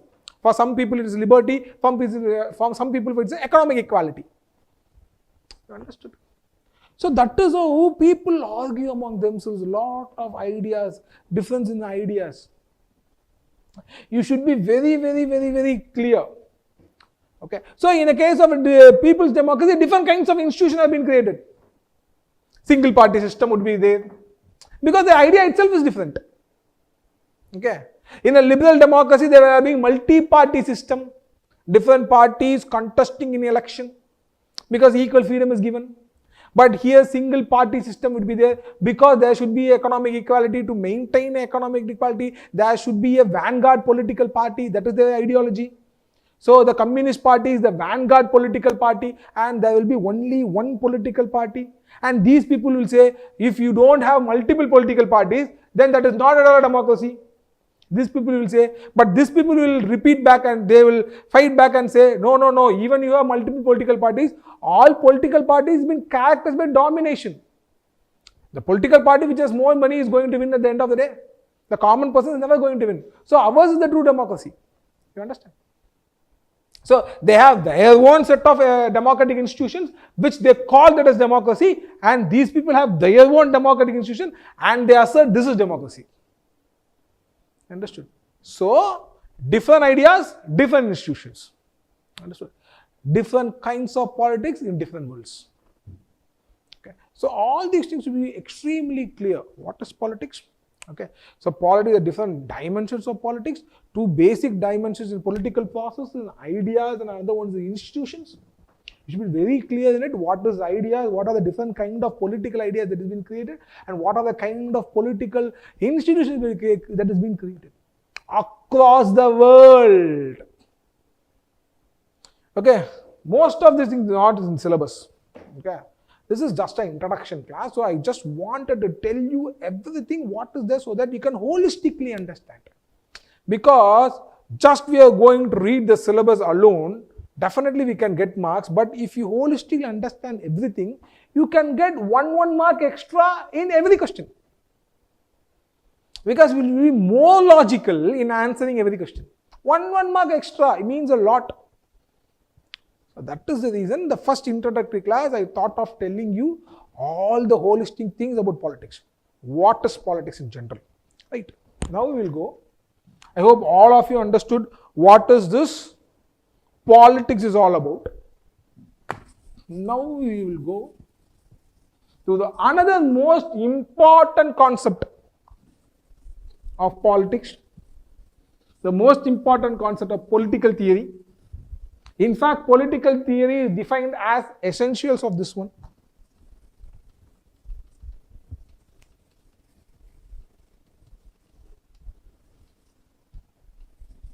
Okay.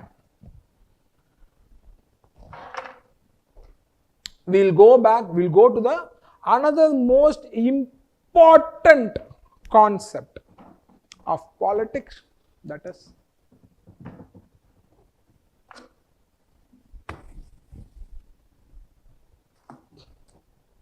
state.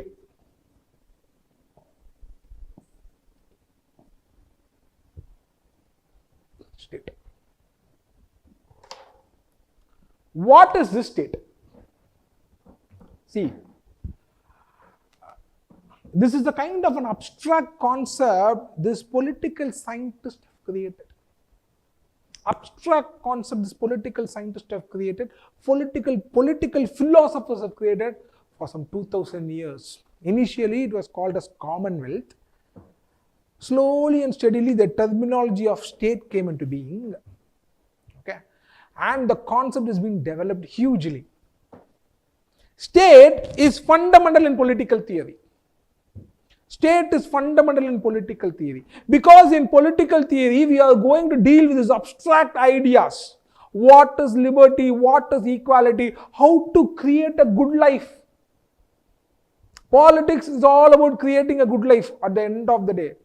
Correct. At the end of the day, we are going to, at a problem solving situation, at a situation which needs a problem solving, or the situation where there is a problem exists, you are going there, you are going to solve the problem in such a way that you are going to create a good life to all the people concerned. So to make that, you need certain ideas, inherent ideas. Just now I told you, some people will say it is liberty that is fundamental. Some people will say that is equality that is fundamental. Okay, so all these things, so to realize, so they have created an abstract concept, a state. If I say the word state, you shouldn't get confused with Tamil Nadu, Karnataka, Kerala. Don't get confused. This is because India tried to create in the model of United States of America and created the word state to Tamil Nadu, Kerala, Karnataka, which should have ideally been called as provinces, but India preferred to call them as states. Okay, that is the confusion, the reason for confusion. Okay, but state means an independent country. An independent country. Simple terminology, state is an independent country. Forget all the definition which I am going to tell you now. What is state? It's an independent country, that's it. First question is they should have independence. The technical term of independence is sovereignty, which I will tell you now. Okay, so they will say state should have sovereignty, but remember they should have independence. Okay. Common man's parlance, they should have independence. So any independent country is called a state. Is Taiwan is called a state? China will not accept it. What they will say? No. Taiwan is the integral part of China. They will not accept Taiwan as a state. Palestine as a state.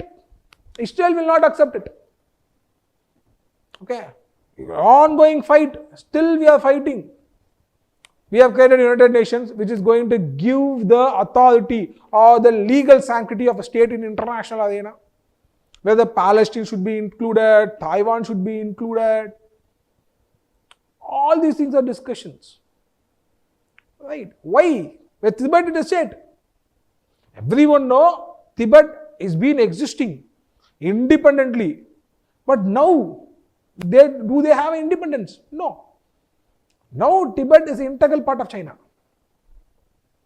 Even though in our records it says about Tibet as an independent nation, China did not accept it.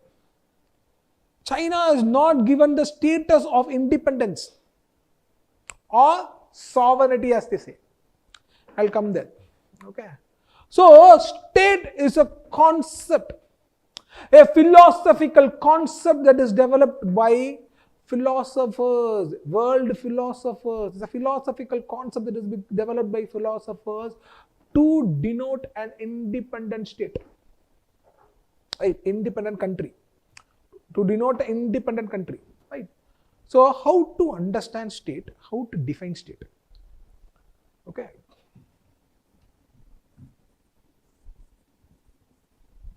State could be defined in three different ways. As a philosophical entity, okay, as a legal entity, as an organizational entity. So, you can define state in either way possible, in a philosophical way, in a legal way, or organizational way. How we can define state in a philosophical way? Max Weber came with a most, I would say, a powerful definition of state. State is a human community which successfully claims the monopoly of physical force among themselves. State is a human community which successfully claims the monopoly of physical force among themselves. What it means is like, we are state.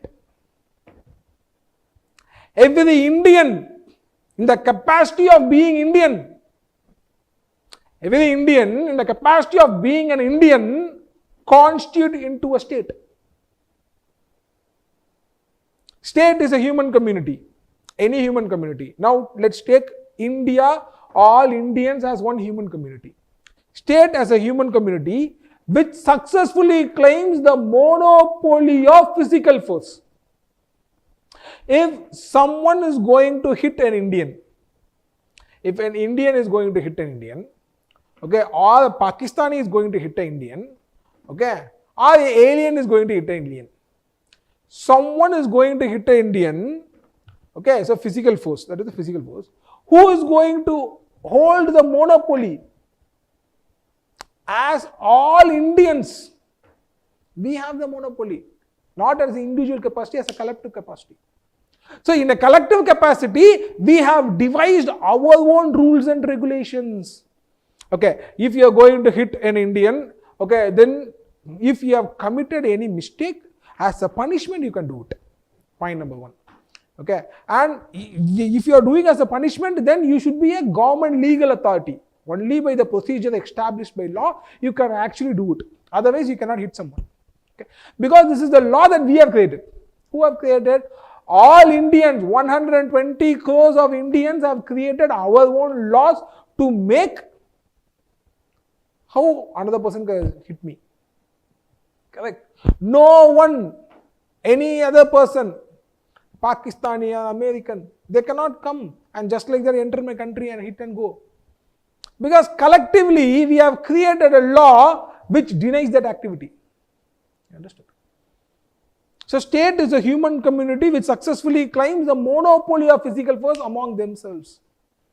So, in the collective capacity, all of us are a state. I know it's a little bit confusing, probably for some person. Individually, I am not a state. Okay. Article 12. Okay, no, I'll come there in the Organizational concept. Okay. Individually, I am not a state. So collectively, I am the state. Okay. There are 4 elements of state, as they call. 4 elements of state. Population, territory, most important thing is sovereignty, and the 4th one is government. Okay. Population, territory, sovereignty, government. Consider India. India has 120 crore population. India has its own boundaries. This is India, I'm sorry. Okay, this is India. Okay, this is India. Okay, so we have our own territory. We have our own sovereignty. What is the sovereignty? A right to rule ourselves. Just write it down. The political theory textbook will be giving lot of other definitions of sovereignty like supreme command of the state. Forget everything. Sovereignty simply means right to rule ourselves. That's it. If every Indian has their own right to rule ourselves, we are sovereign. As an Indian, we are sovereign. Collectively, as a human being, collectively as an Indian, we are sovereign, not independently. Okay. So, as an Indian, derived from the constitution, all of us collectively rule ourselves. No one has the right to rule us. Okay. No one has. The Pakistanis cannot rule us. The American cannot rule us. Russians, Chinese, no other person. Only it is through the Indian constitution, whatever ensues the Indian constitution, which our forefathers created. In other words, which we have created, we are ruling ourselves.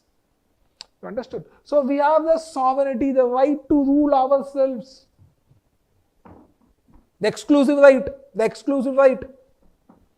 Okay. We have that right to rule ourselves. So only independent nations can have a right to rule themselves. Correct? Only independent nations. Taiwan do not have the right to rule themselves. Only as long as China says they can rule. That is the reason even in Olympics, Taiwan comes with the name as Chinese Taipei. Okay, Chinese Taipei, not as Taiwan. Because China has not accepted it. Okay. So that is how it is. So India is a 100% sovereign nation. We are not going to reside on someone else. We can form our own policies. Right? So independent sovereignty. So we have our own population. So we have our own territory. We have our own sovereignty. We have our own government. Government is nothing but the agency of the state. Government is nothing but the agency of the state. Understood? So we have our own government. Now tell me whether Tamil Nadu is a state or not. Tamil Nadu has a population. Tamil Nadu has a territory. Tamil Nadu has a government. Whether Tamil Nadu has sovereignty? No. We cannot decide. We cannot decide. Only as an Indian, we are an independent nation. It's a one common nation. To amend the constitution, as an Indian, we can amend it. Tamil Nadu, we do not have a separate constitution. We cannot separately amend the constitution. Okay. As an Indian, all the 120 crore have sovereignty. We are sovereign. As a collectivity, we are sovereign. As a collectivity, we can organize ourselves into a state. Not as a person of Tamil Nadu. So Tamil Nadu technically is not a state. Okay.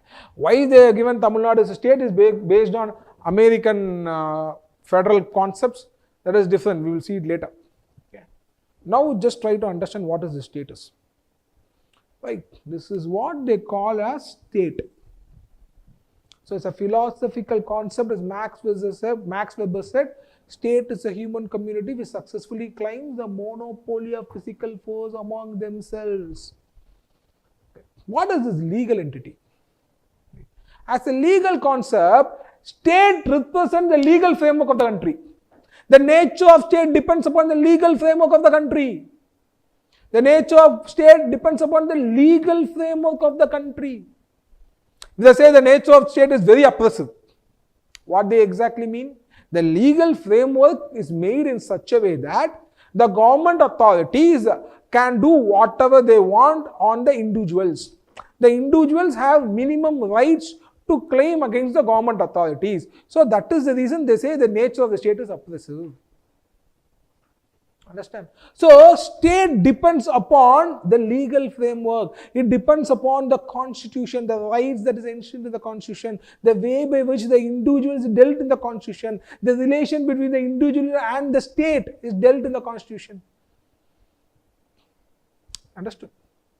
So in a legal entity, state as a legal entity, we can define as state is a embodiment of the legal framework of the country. State is the embodiment of the legal framework of the country. We can define state in that way also. So either you can define state, or how Max Weber said, is a human community successfully claims a monopoly of physical force. That is a philosophical way of defining. Legal way of defining a legal entity is state is the embodiment of the legal framework of the country concerned. It's an independent nation concerned. Okay. That is also the way by which you can define it. What is this organizational concept? Every day you will be reading in the newspapers, state missionaries, state missionaries, state missionaries. Correct? Immediately a common man, when he sees state, he will be assuming police, he will be assuming the ministries, he will be assuming the bureaucrats, the government authorities. Article 12 of the Indian Constitution defines state. What it defines state? Anything that is funded by the government, Indian government or another local government, okay, everything is state. Supreme Court and now and then has given judgment, even in aided public sector institutions is also a state. You understood? The reason being, they have been funded by the public funds. Right? So, any government, a public government formed through the Indian Constitution, got the legal sanction through the Constitution of India, maintained in the public funds, everything is state. That is how Article 12 defines. So, it is trying to give an organizational form to the concept of state. State as an organization. What are the organizations of states? All the organization that is funded by the public, Indian public, that is enshrined through the Indian Constitution, to the legal ways of the Indian Constitution, then such organizations can be called as a state. So these are missionaries of the state. So police is a state missionary, public distribution system is a state missionary, parliament is a state missionary, ministry is a state missionary, even public sector enterprises which is being funded by the public funds is also a state missionary. So Article 12 defines state through the organizational way. What is a state then? All the organizations that has been funded by the public, okay, through the legal framework, then those organizations can be collectively called as a state. Okay. You can also define in that way. Okay. So whichever definition you want to give, so first understand what is a state. So state, we are state. I will always go with the Max Weber definition because that is so easy to understand. Okay. So we are state at the end of the day. Okay. Right. So hope you have understood what is the state is. Another closely related concept is nation. Okay. Nation is nothing but imagine communities as Benedict Anderson said. Okay. So as a group of people, for so many years we have lived together, and some group of people would have developed some feeling of oneness. Some feeling of oneness. Maybe Tamil linguistic people might feel a feeling of oneness among them, and they organize themselves as a state, a nation. Okay, so they might say we have a feeling of oneness, so this is a Tamil nation. Some people might argue, no, it's actually the Dravidian nation. It's actually a Dravidian nation. There's a feeling of oneness among all the Dravidian language speaking people, so it's a Dravidian nation. Some people will say it's actually a Hindu nation. All the Hindus are the feeling of oneness among themselves, so this is a Hindu nation. Okay, so it's the Islamic nation. So these are kind of a feeling of oneness, imagine communities. So I feel part of one nation. Okay. So there's bigger argument, what is a nation? India is a nation, or every community like Tamil nation is there, Telugu nation is there. You understand? Or the Hindu nation is there. Okay. This is the biggest debate. That is Benedict Anderson. Nation is an imagined community. You imagine that you have a feeling of oneness when you are part of this particular group. Okay. So nationalism has become a biggest political ideology. Every country has their own. Tamil nationalism is very famous in India. Okay, especially in Tamil Nadu. Everyone speaks Tamil nationalism today. We were speaking Dravidian nationalism yesterday. Today we are speaking Tamil nationalism. Like some kind of feeling of being a Tamil. Okay. So another close concept is nation state. Okay. So every nation organize themselves into a state. That is why Periyar asked for a separate Tamil land. Okay. Tani Tamil Nadu, as they call, separate Tamil land. Anna asked for a separate Dravidian land. Periyar also asked for a separate Dravidian land. Later he changed his stand to a separate Tamil land. Okay. So Anna asked for a separate Dravidian land. On what basis they asked for a separate Dravidian land? Because they believed we only organize ourselves as a nation as the Dravidians or as the Tamils. So we have the right to form our own sovereign state, independent state. So give independence to Dravidian countries, Dravidian states. Give independence to Tamil Nadu. Based on this concept of nation state, which we will be discussing in the paper 2 in detail. Okay. We ask for independence. The people of Tamil Nadu ask for independence. Right. Every people ask their own independence based on this concept of nation state. Khalistani movement was there in India. Okay. So all these things. So nation is also a closely connected concept of state. Right. Okay. Let's sum it up. So today we have seen what is politics, what is state, and what is nation. Politics is the most important concept that every student should definitely know. Every student of PSIR should definitely know. Anytime, even in sleep, if someone asks you, wakes you up and asks you, you should be in a position to say what is politics. Okay, and also the other definitions.